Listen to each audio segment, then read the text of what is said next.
What's going on, everybody? So today's video, I got the beautiful wife here, and we're going to be reviewing what house and what fragrance? Tom Ford, and it's the Lost Cherry. That is correct. So Tom Ford's Lost Cherry, all right? Yeah. So this fragrance was actually launched this year in 2018.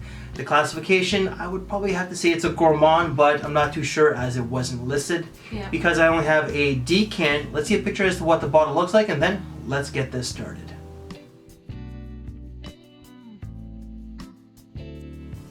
So the first time that you and we smelled this one, we were actually on our honeymoon in Honolulu, Hawaii. So we actually smelled it at, was it Neiman Marcus? I think it was Nordstrom. Might have been that. Yeah. Not too sure. All I know, it was a high-end store. Yeah. And thankfully, I was able to get this decant. I got 5 mLs from my good friend Jordan, who you may have seen in my Ferrari Scuderia Forte video.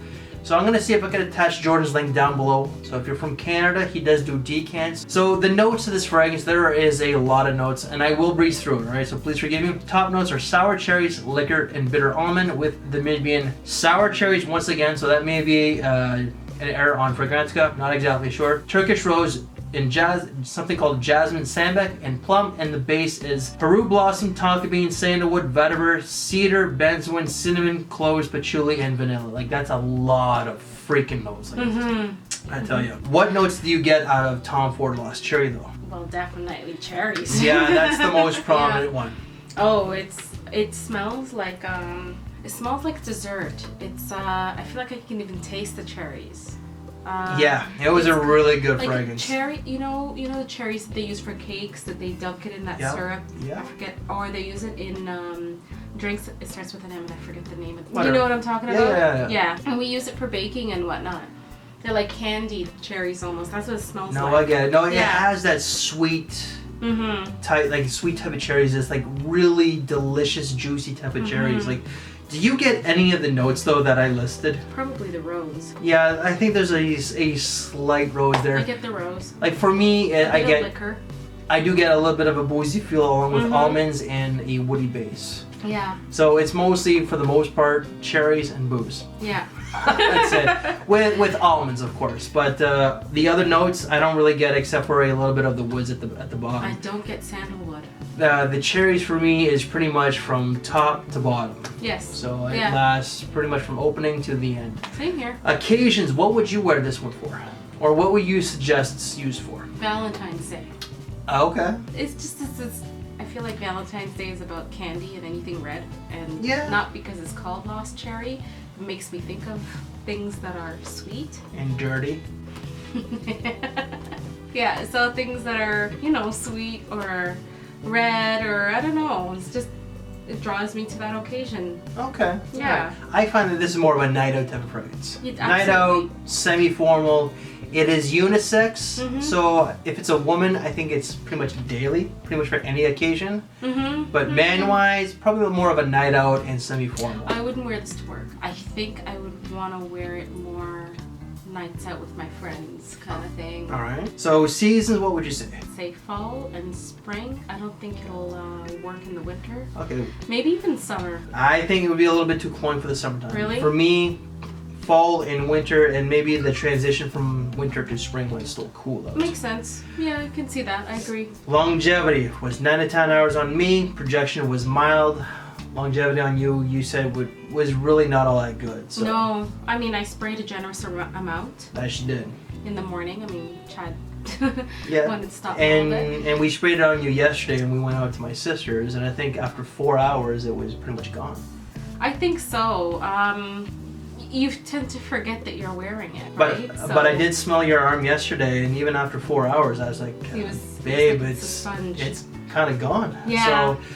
So, some people have complained about the longevity. Very fortunate that it lasted pretty good on my skin. 10 plus hours, I am not complaining. Yeah, I was kind of disappointed because I like the smell. Like I said, I don't think you can wear it every day. And I think when you said that you shouldn't wear it in the summer because it's too cloying, I think it's for that reason. I think it'll get too much, right? It'll start to get cloying. But I was disappointed because I've got other fragrances like the Bulgari and the Chloe and all those other ones, and those last. And they project, and people compliment me on them. A lot of people have complained about Tom Ford kind of slashing the longevity. So I think that some of these have been reformulated. I'm not a big Tom Ford fan. Yeah. But I think that Manny over at Cascade Scents has said that a number of the Tom Fords have been reformulated. So don't quote me on that. I may be wrong. Price is on this one. This is a limited edition, so it's very hard to come by. Price is $320 USD on the official site of Tom Ford. How much? $320 USD. I could have sworn it was a little bit more when we asked the lady at Nordstrom's in Hawaii. Yeah. I think she said it was $350 for us. When she said, I'm not exactly sure, but it was in that ballpark, $320 to $350. Holt Renfrew is $395 Canadian, so it's definitely a pretty penny for that one. Yeah. We're gonna keep this short. Final thoughts? I like the scent. I wish it lasts longer. For that price, I'm disappointed. And if you were to give it a rating out of 5? 2. 2 out of 5? Yep. Wow. It did not last long. I've got cheaper fragrances that last longer and smell good and smell just as good, right? Okay. So, fair enough. And myself, however, it's gonna be a little bit different than her. I personally really love this one. I like the fragrance too. I love it. It's just that I was disappointed in how short it lasted. Yeah. But see, I really love this one. I just don't love the price tag. Yeah. Smell-wise, just delicious. It smells natural. It's a flirty, fun type of fragrance. Even though it is unisex, I find it leans a little bit more on the femininity side. But I would still wear this a lot. And my final rating is a 4.5 out of 5. Ooh. Just because for me, yeah, the longevity phenomenal, the scent phenomenal. Okay. And for me, the price tag sucks. So you know what? Let's redo that one. 8.5. So like a 4.25. You had a much better experience than I did. That I did. Yeah. I sprayed a lot, and I didn't get it to last as long as Chad got it to last on him. So I think if it had lasted that way on me, probably would have given it the same rating. But things I'm taking into account is how many sprays did I put on and how long did it last, and did I like the actual smell? I loved the actual smell, but I did not like how long it lasted, and I certainly do not like that price tag. No, I'd have to agree with the price tag. Way too expensive for this fragrance. So that's it. That's it. So guys, that's it for Tom Ford's Lost Cherry. If you like this video, please give it a big thumbs up, share the video, subscribe if you haven't, hit that notification bell. Thank you for your time. Take care, and we'll see you later. Bye for now.